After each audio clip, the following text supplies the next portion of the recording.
یعنی اللہ تعالیٰ کن کے قریب آتا ہے؟ ان کے جو اللہ تعالیٰ کے قرب کو محسوس کرتے ہیں یا کرنا چاہتے ہیں اور اس کے لیے اللہ تعالیٰ کی بات مانتے ہیں، اللہ تعالیٰ کے حکم فل یستجیبوا لی پر عمل کرنے کی کوشش کرتے ہیں، اللہ تعالیٰ کے احکامات کا پتہ لگاتے ہیں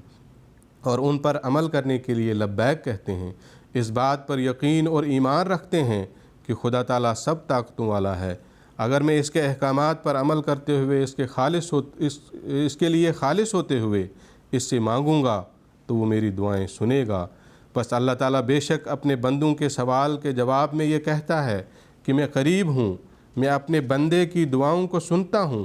اور اس مہینہ میں خاص طور پر تمہارے قریب آ گیا ہوں، مجھے پکارو، لیکن اپنی دعاؤں کی قبولیت کے لیے مجھے پکارنے سے پہلے یہ شرط ہے کہ میری سنو، میرے احکامات پر عمل کرو اور میری تمام طاقتوں پر کامل یقین اور ایمان رکھو۔ ان شرائط پر تمہیں عمل کرنا ہوگا۔ بس وہ لوگ جو کہتے ہیں کہ ہم دعا کرتے ہیں دعائیں قبول نہیں ہوتیں، وہ اپنے جائزے بھی لیتے ہیں کہ انہوں نے کہاں تک خدا تعالیٰ کے احکامات پر عمل کیا ہے۔ اگر ہمارے عمل نہیں، ہمارا ایمان صرف رسمی ہے، تو پھر ہمارا یہ کہنا غلط ہے کہ ہم نے اللہ تعالیٰ کو پکارا لیکن ہماری دعائیں قبول نہیں ہوئیں۔ حضرت مسیح موعود علیہ السلام نے اس بات کو بیان کرتے ہوئے کہ خدا تعالیٰ نے کیا شرائط رکھی ہیں فرمایا کہ پہلی بات اللہ تعالیٰ نے یہ بیان فرمائی ہے کہ لوگ ایسی حالت تقویٰ اور خدا ترسی کی پیدا کریں کہ میں ان کی آواز سنوں۔ تو یہ دراصل وہ بنیادی بات ہے، جن کے اندر یہ تقویٰ اور خدا ترسی والی بات پیدا ہو جاتی ہے، انہی کے قریب پھر اللہ تعالیٰ ہو جاتا ہے اور انہی سے دور شیطان ہو جاتا ہے۔ جزاکم اللہ تعالیٰ احسن الجزا۔ محاصل اس کلام کا یہ ہے کہ جو اللہ تعالیٰ نے شرائط عائد کی ہیں، ایمان، احتساب اور اللہ تعالیٰ پہ ایمان، کامل ایمان اور ان کے احکامات کی پیروی، اور جو اپنے آپ کو رمضان میں وارد کرے گا، جس کی زندگی میں رمضان داخل ہوگا، وہ ان شیاطین کے جو حملوں سے ان سے بچا رہے گا۔ اور جیسا کہ آپ نے اس آیت کا ترجمہ بھی بیان فرما دیا کہ ان عبادی لیس لک علیہم سلطان، جو اللہ تعالیٰ کے نیک بندے ہیں ان پر تو شیطان کا تسلط و غلبہ ہوگا ہی نہیں۔ شیطان کا جو نزول ہوتا ہے وہ اللہ تعالیٰ قرآن کریم میں فرماتا ہے، میں آپ کو بتاتا ہوں کن پہ شیاطین کا نزول ہوتا ہے۔ تنزل علی کل افاک نسیم، جو جھوٹے ہوتے ہیں، جو جھوٹ بولنا نہیں چھوڑتے، جیسے کہ حدیث میں آیا ہے کہ جو جھوٹ بولنا نہیں چھوڑتا تب اس کے ایک روزہ رکھنے یا بھوکا پیاسا رہنے کا کوئی فائدہ نہیں ہے۔ تو تنزل علی کل افاک نسیم، جو جھوٹ بولتے ہیں وہ جو گنہگار ہے ان پہ شیاطین کا نزول ہوتا ہے۔ گفتگو کو آگے بڑھاتے ہوئے، جیسا کہ شروع میں ہم نے کہا تھا کہ اس بات پہ بات ہو چکی ہے کہ رمضان کا دعاؤں کے ساتھ ایک گہرا تعلق ہے اور رمضان المبارک کا قرآن کریم کے ساتھ بھی ایک گہرا تعلق ہے، تو اس کی وضاحت فرما دے محترم مولانا منصور احمد صاحب مسرور۔ جی بے شک قرآن کریم کا رمضان سے اور رمضان کا قرآن کریم سے ایک گہرا تعلق ہے، اور یہ بات اللہ تعالیٰ نے خود قرآن کریم میں ہمیں بتا دی ہے۔ اللہ تعالیٰ فرماتا ہے شہر رمضان الذی انزل فیہ القرآن۔ انزل فیہ القرآن کے 3 معنی سیدنا حضرت مسلم موعود رضی اللہ عنہ نے بیان فرمائے ہیں۔ پہلا مطلب یہ ہے کہ رمضان کا مہینہ اس قدر اہمیت کا حامل مہینہ ہے کہ اس کے بارے میں باقاعدہ قرآن کریم میں احکامات نازل کیے گئے۔ اور دوسرا مطلب انزل فیہ القرآن کا یہ ہے کہ قرآن مجید کی ابتدا، قرآن مجید کے نزول کی ابتدا رمضان المبارک میں ہوئی۔ اور اس کا تیسرا مطلب یہ ہے کہ پورا کا پورا قرآن رمضان میں نازل کیا گیا، رمضان میں اتارا گیا۔ تو پورا قرآن مجید رمضان میں اتارا گیا، یہ کس طرح؟ اس کا استدلال سیدنا حضرت مسلم موعود رضی اللہ عنہ نے ایک حدیث سے کیا ہے۔ حضرت صلی اللہ علیہ وسلم نے اپنے مرض الموت میں حضرت فاطمہ رضی اللہ عنہا سے فرمایا کہ ان جبریل کان یعارضنی القرآن فی کل سنۃ مرۃ وانہ عارضنی الآن مرتین، کہ جبریل علیہ السلام ہر سال قرآن مجید کا مجھے ایک دور کروایا کرتے تھے، اور اس سال انہوں نے مجھے قرآن کریم کے 2 دور کروائے ہیں۔ تو اس سے یہ پتہ لگتا ہے کہ قرآن مجید کا رمضان المبارک سے ایک گہرا تعلق ہے۔ اس کی نزول کی ابتدا رمضان میں ہوئی، اور جس قدر قرآن مجید نازل ہو جاتا تھا، جبریل علیہ السلام نازل ہو کر اس پورے قرآن کو جتنا کہ نازل ہو چکا ہوتا تھا، حضرت صلی اللہ علیہ وسلم کے ساتھ مل کر اس کا دور کیا کرتے تھے۔ تو ہم دوسرے الفاظ میں کہہ سکتے ہیں کہ پورا کا پورا قرآن جتنا کہ نازل ہو چکا ہوتا تھا، جبریل پھر دوبارہ اس کو رمضان میں نازل کرتے تھے۔ اور پھر رمضان المبارک میں نماز تراویح میں بھی قرآن کریم کی تلاوت کی جاتی ہے۔ تو اس طرح بھی تلاوت قرآن کریم کا رمضان سے ایک خاص تعلق ہوتا ہے کہ مسلمان نماز تراویح باجماعت پڑھتے ہیں اور پورا قرآن کریم سنتے ہیں۔ اور پھر انفرادی طور پر بھی کوئی قرآن مجید کا 1 دور کرتا ہے، کوئی 2 دور کرتا ہے، کوئی 3 دور کرتا ہے، اور بہت سارے ایسے بھی ہوں گے جو اس سے زیادہ بھی قرآن کریم کی تلاوت کرتے ہیں ماہ رمضان المبارک میں۔ پھر نماز تہجد میں بھی قرآن کریم کی تلاوت ہوتی ہے، اور حضرت صلی اللہ علیہ وسلم کے متعلق آتا ہے کہ آپ یوں تو عام حالات میں آپ بہت لمبی لمبی نماز تہجد پڑھتے تھے، لیکن ایک رمضان المبارک میں ایک رات کا نقشہ ایک صحابی حضرت حذیفہ بن یمان رضی اللہ عنہ نے کھینچا ہے کہ آپ کی نماز تہجد کا کیا عالم تھا اور آپ کی تلاوت کا کیا عالم تھا۔ حضرت حذیفہ بن یمان رضی اللہ عنہ فرماتے ہیں کہ ایک رمضان المبارک کا ہی یہ واقعہ ہے کہ ایک رات میں حضرت صلی اللہ علیہ وسلم کے ساتھ نماز تہجد کے لیے کھڑا ہو گیا، تو نماز کے شروع میں آپ نے یہ الفاظ فرمائے: اللہ اکبر ذو الملکوت والجبروت والکبریاء والعظمت، کہ اللہ سب سے بڑا ہے اور وہ سطوت والا ہے، اقتدار والا ہے، حکومت والا ہے، اور کبریائی والا ہے اور عظمت والا ہے۔ اور پھر اس کے بعد آپ نے پہلی رکعت میں سورۃ البقرہ کی تلاوت شروع کی اور مکمل تلاوت کی سورۃ البقرہ کی، اور جب رکوع میں گئے تو رکوع میں آپ اتنے دیر رکے رہے جتنی دیر آپ نے سورۃ البقرہ کی تلاوت کی، اور پھر جب رکوع سے اٹھ کر کے آپ کھڑے ہوئے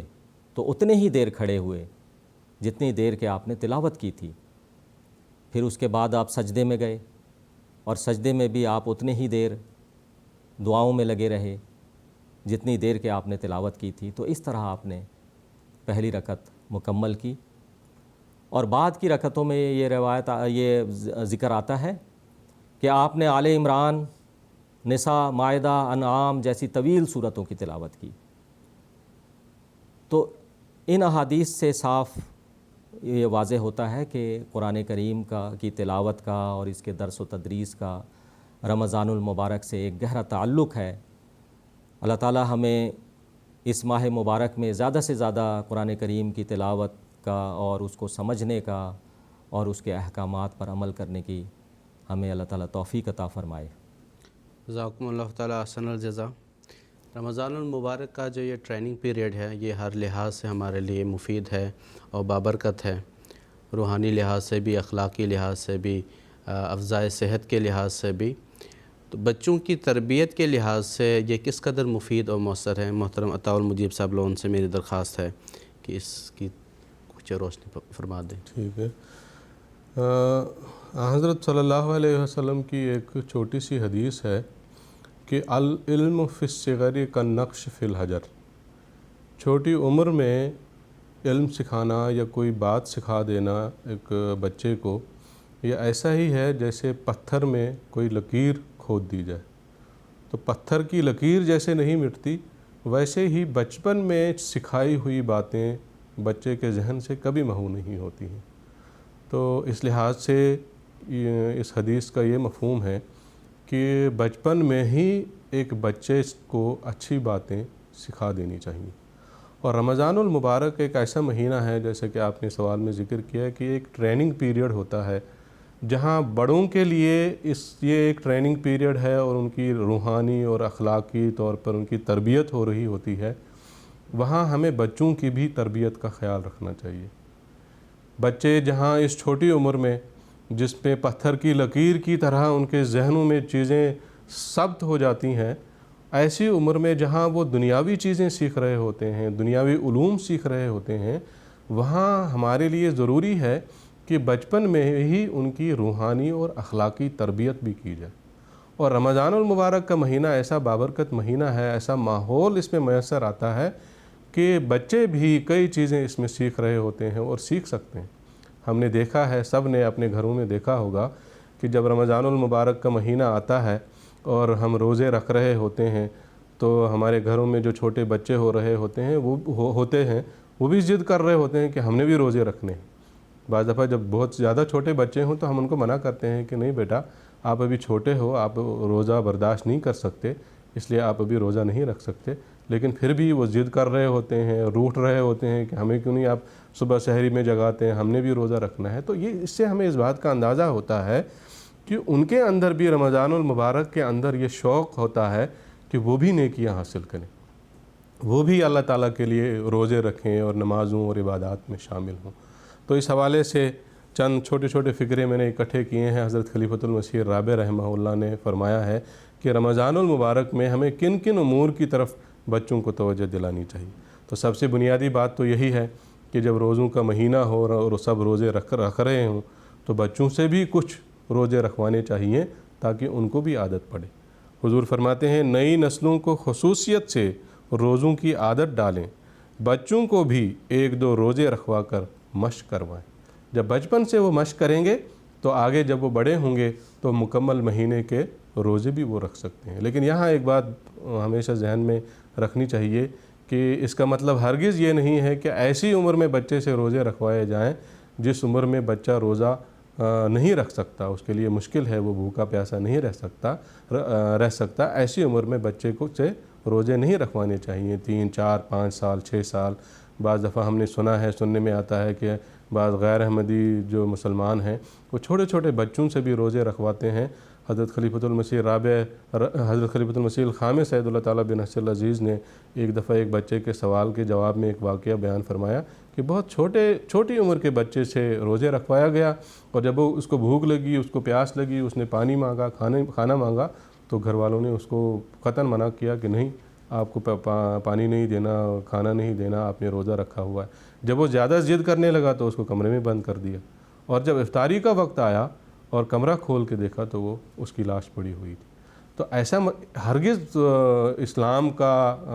یہ حکم نہیں ہے، اسلام اس مزاج کا مذہب نہیں ہے کہ اتنی چھوٹی عمر کے بچے سے روزے رکھوائے جائیں جس عمر میں اس کے لیے روزہ رکھنا ناقابل برداشت ہو۔ چونکہ قوا نشوونما پا رہے ہوتے ہیں، ایسی عمر میں ان کو بھوکا پیاسا رکھنا ان کی جسمانی صحت کے لیے مفید نہیں ہوتا ہے، تو ایسی عمر میں ان سے روزے نہیں رکھوانے چاہیے۔ لیکن جب وہ ایسی عمر کو پہنچ جائیں، جب وہ ایک دو روزے رکھنے کے قابل ہوں، تو ایسی عمر میں پھر ان کی تربیت کے لیے، ان کو عادت ڈالنے کے لیے ان سے روزے رکھوانے چاہیں۔ پھر حضور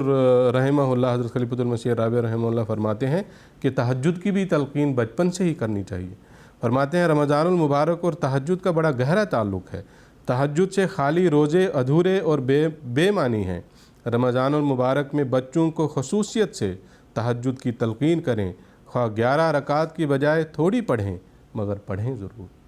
پھر اسی ضمن میں حضور نے فرمایا، قرآن کا بھی ذکر ہوا، قرآن کا یہ مہینہ ہے، قرآن کے ساتھ بڑا گہرا تعلق ہے،